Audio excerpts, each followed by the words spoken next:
same high standards. I think that there are some of us that are trying to make standards high and also are working together to solve the problems of inadequate funding of education that causes a problem. So I'd want to say that the brush doesn't paint all the way across to all of the states, and working together we can come up with standards that are rigorous and tests that are fair. In the meantime, my daughter happens to be working at one of our poorest school districts, and it's in restructuring. And so I said, so if I ever get a chance to ask the question, what do you want me to ask? And she said, well, I've been calling the U.S. Department of Education for the last 3 weeks to get information about supplemental educational services and those other funding things that are listed in No Child Left Behind that fall in her requirements. Where is, what's going to happen with those things, and how long will it be before people in the states know what they're going to do? Because we need to know what's going on with our schools, and if the funding is going to come, or if NCLB is going to be reauthorized, et cetera. All right, a few different questions there. Let me go to your first, your statement. There are a set of states that are doing an extraordinary job of this. I'm not sure which state you're in, but the states are really driving this move. And again, we have great governors, we have great state school chiefs, we have great superintendents who really get this. And so this is not my idea. I'm trying to build upon the great work that all of them are doing and really be the catalyst and take to scale what's already happening out there. So this is not something I need to create or manufacture from Washington. The ideas are really coming from the states. And which state, just out of curiosity, are you from? Yeah, I think that Northeast group, and I'm trying to get Massachusetts in there with you too. So, yeah, so I'm very, very aware of the work, and it's extraordinary. That's part of where we want to go. So that's very, very helpful. In terms of NCLB authorization, that's a broader question. We're going to get out guidance around some of the regulations Secretary Spelling's put in place at the end of her term by the end of the month, so very soon in the next 2 weeks. NCLB reauthorization to me is something that will come later in the year. We were laser-like focused on getting the stimulus bill passed. Now we're laser-like focused on implementing very, very well against the stimulus package. Again, historic, once-in-a-lifetime opportunity, but I want to make sure we spend every dollar wisely and that we not just save hundreds of thousands of teachers' jobs, but we drive a very strong reform agenda.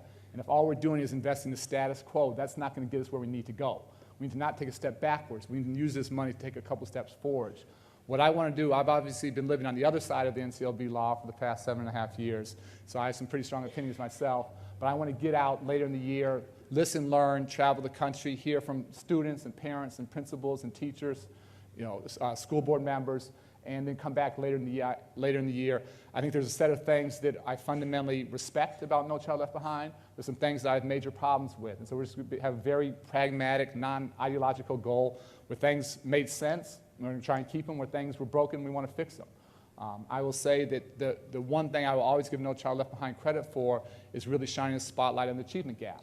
And that from now on, we can never again sweep under the rug the differences in outcomes between white students and Latino and African American. And we need to continue.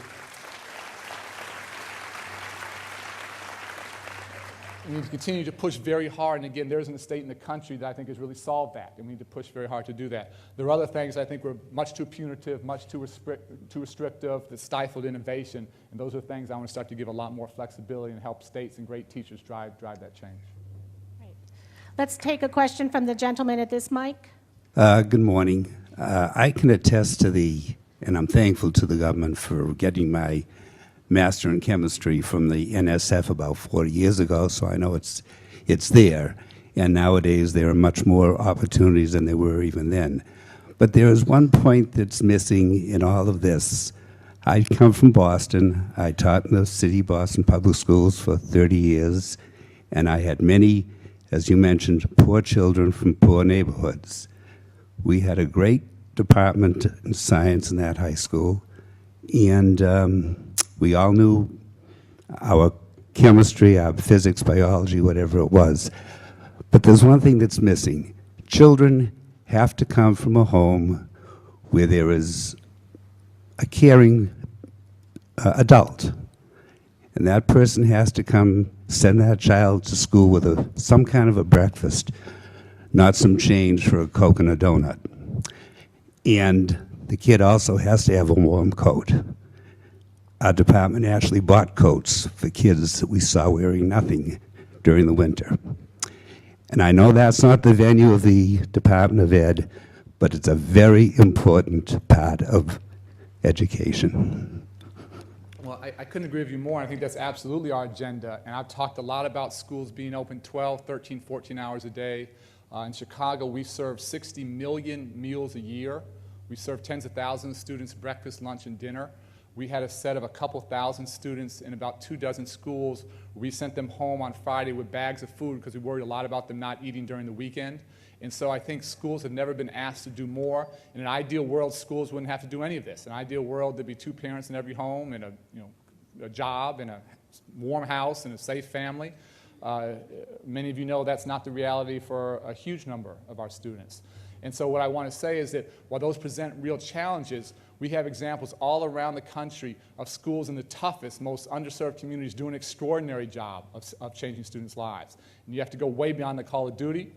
You have to make sure students are safe and fed and warm and their health is okay. That's the foundation before we can even talk about AP chemistry and AP physics. But when we do those things, where we see schools really becoming the centers of the community and the lifeblood of those children's lives, those children, despite all the obstacles they face at home in the community, those children can go on to do remarkable things. So don't let anyone tell you what poor children can't do or children from minority, underserved communities can't do. When we give them opportunities, when we give them real opportunity and stay with them through the long haul, not just one day, but week after week, year after year, those students can do unbelievable things. And we need to keep providing those opportunities, and we have to do a lot more of that. That's part of what I want to do with this Race to Top Fund, is really take to scale those best practices that every day are helping children beat those odds. Thank you. Let's go to the mic over here. Secretary Duncan, I have a practical question for you. I'm the principal investigator of a multi-million-dollar United States Department of Education Teacher Quality Enhancement Recruitment Grant. And the goal of our grant is to develop and research strategies for recruiting teachers for high-need schools in high-shortage areas.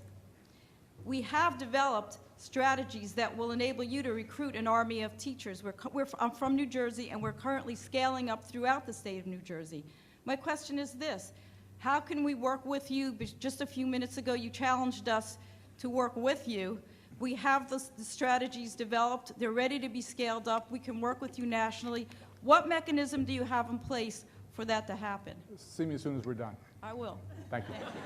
Thank you. Thank you.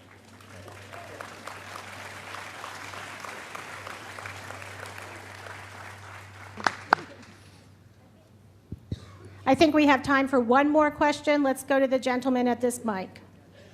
Good morning. You spoke earlier about differential pay. I'm wondering if you can speak for a moment about how you accurately measure teacher performance. Good question. I think there are a number of ways, and let me sort of say broadly what I think about, and then tackle that specifically. I think we need to reward excellence. We need to come back about how we define excellence. I think we need to reward those folks who are extraordinary, who teach in the toughest communities. And as I said earlier, I think we need to think very differently about areas where we have critical need: math, science, foreign language. And so I think we need to reward excellence. We need to reward the best and brightest to go into underserved communities, inner city, urban, rural, and where we have shortages, we need to use money as a piece of the answer, not the answer, as a piece of the answer to get there. I think there are a couple ways to measure student performance based upon the hard work of teachers. Obviously, gains each year to me are very, very important. I'm much more interested in gain and growth than absolute test scores. I'm a big believer in ongoing professional development and looking at real career ladders, master teachers, mentors, teachers. I'm a big fan of national board certification, and so I think there are a number of things. I don't think there's one perfect way to do that, but I think there are a number of great programs around the country that are innovative, that are fair. And let me be really clear, I want to reward not just individual teachers, but entire schools that are moving the bar of student achievement. So the idea of teamwork is very important to me. At home, we had a performance pay-based system that we just implemented that looked at both individual classroom gains, but looked at whole school gains, and that every adult, not just every teacher, every adult in the building was incented based upon gains. So the teachers, The principals, but very importantly, the lunchroom attendants, the security guards, the custodians, the school clerks, every adult in the building. You guys know where schools are taking off. We have very high-performing schools. It's a culture that every adult in the building is contributing to. And when that whole team comes together, when the security guard is checking, do you have your backpack? Are you going home? And the lunchroom attendant is making sure those children are eating so that they can, not have their stomachs grumbling when they're in class with you. Where whole buildings, all the adults come together, that's when things really take off for children. Thanks so much. I'm sorry I can't take more questions. I apologize. But thanks so much for your hard work for our nation's children. I really appreciate it.